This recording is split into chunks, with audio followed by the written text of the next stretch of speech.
Thank you for coming. This, I think, is a very important news conference. We have been working very hard in the Senate to try to change the boating laws in the state of New York. And repeatedly, we keep passing good bills, important bills that'll protect people and punish those who should be punished adequately.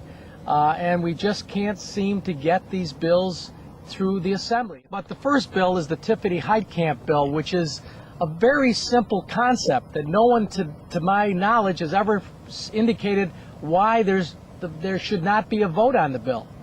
And the bill basically says this: if you commit an intoxication offense while either driving a motor vehicle or a boat or any other motorized vehicle, and you do it once and you're convicted and you do it a second time, it should be a second offense with felony punishment.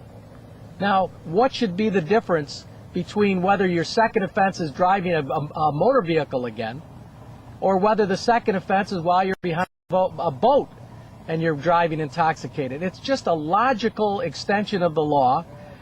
Have, I think, been very meaningful in the Tiffany-Heitkamp case, because the driver of the boat in that case happened to have a prior driving a motor vehicle while intoxicated.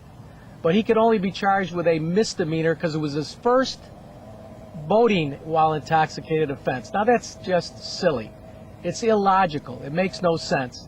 That's why the bill unanimously passed the Senate last year, and it unanimously passed the Senate again this year. But the Assembly does not take it up. My daughter Tiffany was killed in a boating accident on July 2006. The driver of that boat was drunk. He was also a repeat offender. He is presently serving 2 to 6 years in the state penitentiary for his first offense, BWI. He has since been sentenced for his first offense, DWI, in which the sentence for that is in prison, 1 year in prison, to run concurrent with his present sentence.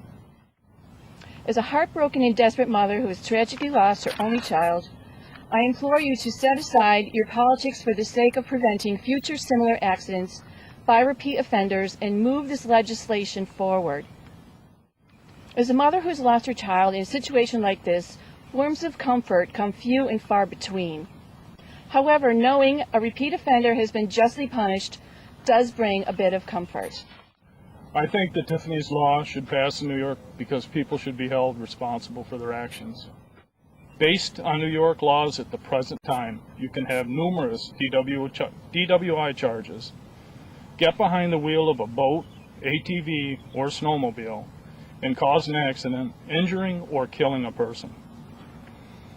When you are brought in front of the judge for your actions, your past history of driving under the influence of drugs or alcohol while operating any type of motor vehicle is not brought up or taken into consideration during sentencing. Any powered machine should be treated the same when it comes to operating under the influence of drugs or alcohol in New York. Gary says is correct that it's not your second offense, and a second DWI is a felony. A second offense, if it happens to be in a boat rather than a car, is only a misdemeanor, and that's simply not right.